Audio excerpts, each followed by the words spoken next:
Le hors-champ renvoie à tout ce qui se trouve en dehors de ce qui nous est montré par le cadre. Alors, enfin bon là, c'est surtout que c'est hyper mal cadré en fait, hein.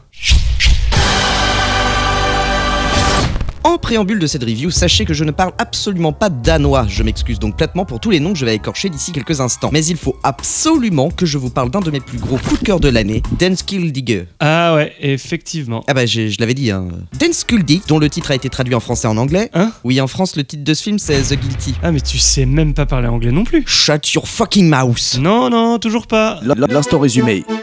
Asgerholm, répartiteur d'appels d'urgence au 112, reçoit un étrange appel d'une jeune femme prénommée Iben. Dans le film, ils disent Iben. Il va alors tout tenter pour résoudre l'affaire qui se présente à lui, sans autre possibilité que d'utiliser son téléphone. Son téléphone. Ouais, c'est ça. C'était l'instant résumé.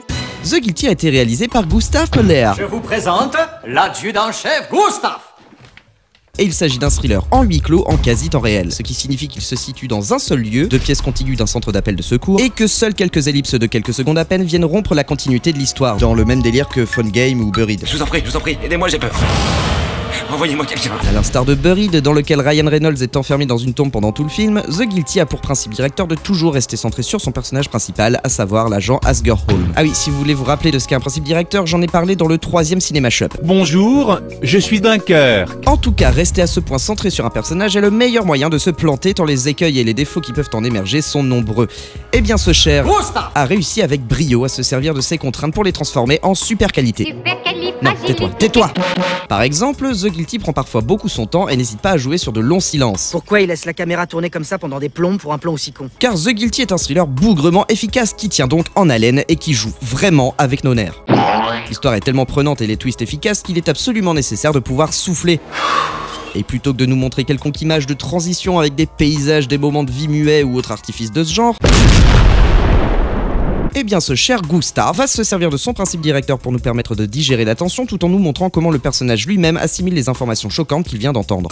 Parce qu'on ne voit jamais les autres protagonistes, et parce que vous montrez les acteurs cacherait une partie du concept du film, chaque personnage sera remplacé par un animal choisi aléatoirement.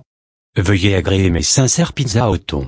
Et c'est d'ailleurs un autre point fort du film, tous les personnages de cette histoire sont hyper bien construits et évoluent tous grâce au récit. Autrement dit, aucun d'entre eux n'est le même entre le début et la fin de l'histoire, alors que pour certains, ils ne se rencontrent jamais. L'intrigue agit sur eux en même temps qu'ils agissent chacun sur l'intrigue d'une manière différente. L'agent Asgerholm étant la pierre angulaire de l'histoire par qui tout arrive. Asgerholm qui va d'ailleurs voir sa propre histoire bouleversée car c'est un héros faillible, hanté par son passé. C'est d'ailleurs ce qui le rend si intéressant, il est humain. Il a des défauts que l'on va appréhender petit à petit, des défauts mais aussi des qualités qui vont le faire agir d'une manière qui lui est propre, si bien que même si l'on est avec lui pour essayer de résoudre cette affaire, nous ne sommes pas lui. Et donc, comme cet homme qui va parfois s'exaspérer de ne pas pouvoir directement agir sur la situation, nous, spectateurs, allons parfois criser de le voir agir d'une certaine manière sans pouvoir lui dire qu'il se plante. Mais quelle magnifique mise en abîme!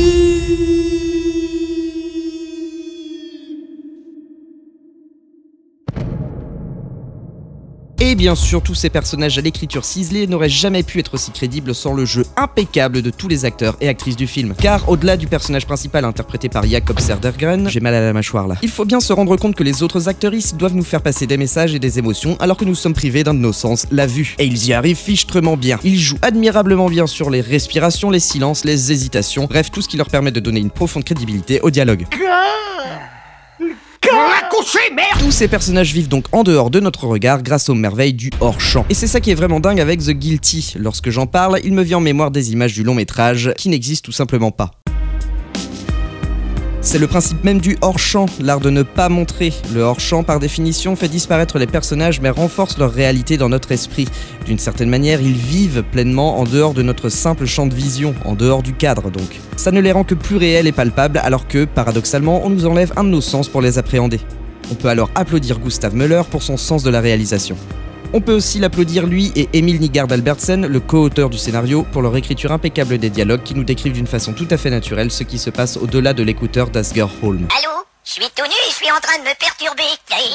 On applaudira bien entendu les acteurs et actrices qui nous offrent un jeu si crédible. Toutes ces personnes ont rendu l'ensemble de ce microcosme tellement réaliste que toutes les conversations téléphoniques de The Guilty ont fait naître en moi des images claires des actions qui ne nous sont pourtant montrées à aucun moment. Oh la putain de ce... Et donc, en fin de compte, on peut également applaudir un acteur supplémentaire de l'histoire, votre cerveau. Vous en voulez un peu? C'est votre cerveau qui va jouer le rôle manquant à The Guilty, qui va vous offrir une portion de l'histoire qui vous sera propre, unique, que les autres spectateurs ne verront pas, car ils la vivront différemment de vous, car ils sont uniques eux aussi. Moi aussi.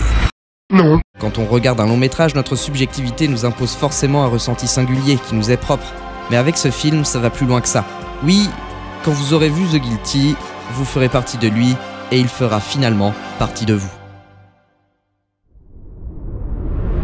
Merci à tous d'avoir suivi ce petit ciné-mini. Je tenais vraiment à parler de The Guilty car il fera très certainement partie des films qui m'auront le plus marqué en 2018. Comme d'hab, pouce bleu, partage, bouche à oreille, blablabla. Je me répète à chaque épisode, mais il n'y a vraiment que comme ça que vous pouvez faire vivre mon travail et le faire connaître au plus grand nombre. Petit don sur Tipeee est toujours le bienvenu pour me soutenir. D'ailleurs, tous ces gens qui ont donné de leur personne sont absolument géniales et méritent de gros poutous de ma part que je vais leur donner allègrement.